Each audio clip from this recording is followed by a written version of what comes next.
광주와 전남이 지역의 우수한 인프라를 강점으로 반도체 특화단지 유치에 총력을 기울이고 있습니다.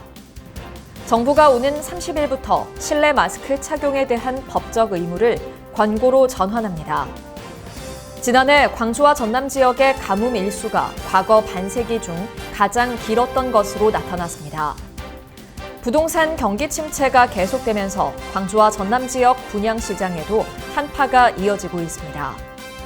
전남 지역 학교 10곳 중 4곳은 전교생이 60명도 되지 않는 것으로 조사됐습니다. 시청자 여러분 안녕하십니까? DBS 광주 전남권 뉴스입니다. 광주와 전남이 지역의 우수한 인프라를 강점으로 반도체 특화단지 유치에 총력을 기울이고 있습니다. 광주와 전남은 국내에서 유일하게 아리100을 실현할 수 있다는 점을 반도체 특화단지 유치의 최대 장점으로 내세우고 있습니다.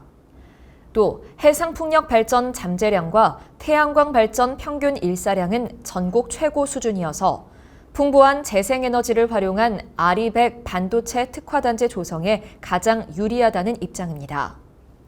많은 자치단체가 유치 경쟁에 뛰어든 만큼 지역의 강점을 최대한 부각한 제안서를 작성하고 투자기업 발굴 등 특화단지 유치에 사활을 건다는 방침입니다. 한편 산업통상자원부는 지난해 말 국가 첨단 전략산업 특화단지 지정을 위한 공고를 냈으며 오는 2월까지 신청서를 받아 상반기 내 특화단지를 지정할 계획입니다. 정부가 오는 30일부터 실내 마스크 착용에 대한 법적 의무를 권고로 전환합니다. 다만 실내 마스크 의무가 해제되더라도 감염 취약계층 보호를 위해 의료기관과 약국, 감염 취약시설, 대중교통에선 여전히 착용 의무가 유지됩니다. 방역당국은 노인 등 고위험군에 해당되는 사람들은 위험하다고 판단되는 장소에서 언제든 마스크를 써달라고 권고했습니다.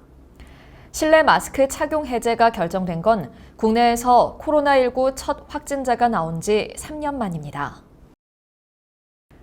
지난해 광주와 전남 지역의 가뭄 일수가 과거 반세기 중 가장 길었던 것으로 나타났습니다.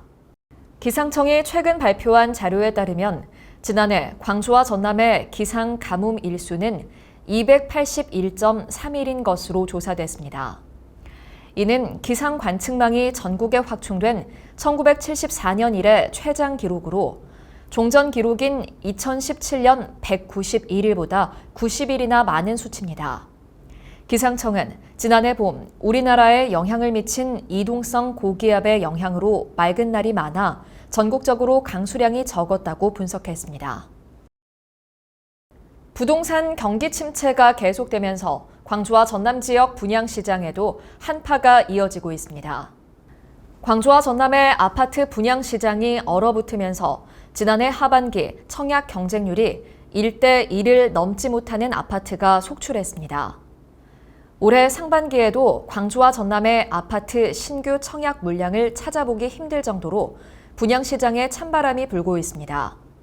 정부가 지난해 12월 세제와 금융 등의 분야에서 부동산 규제 완화 대책을 연이어 발표했지만 아직까지는 부동산 시장에 미치는 영향이 제한적인 것으로 보입니다.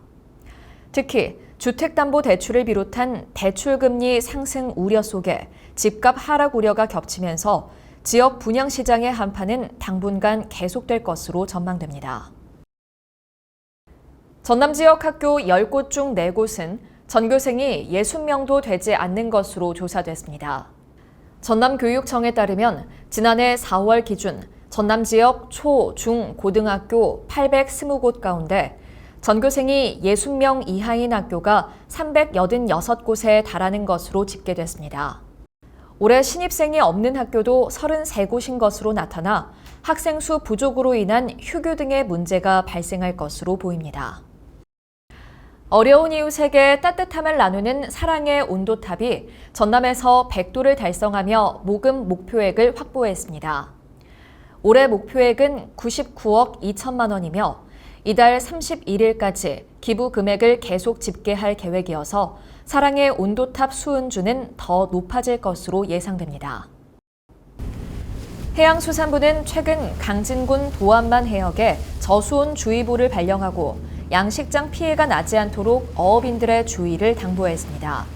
앞서 한평만과 여자만 일대 해역에 저수온 경보가, 등량만과 가망만 해역엔 저수온주의보가 내려져 있습니다. 전남도가 지난해 유류비 상승으로 어려움을 겪던 농어업인 19만여 명에게 3월부터 12월까지 총 875억 원의 보조금을 지원했다고 밝혔습니다. 이 같은 지원은 타 시도 농어업인보다 7에서 15% 정도 생산비를 절감할 수 있게 돼 지역 농어업인의 높은 호응을 얻었습니다. 시청해주신 여러분 고맙습니다.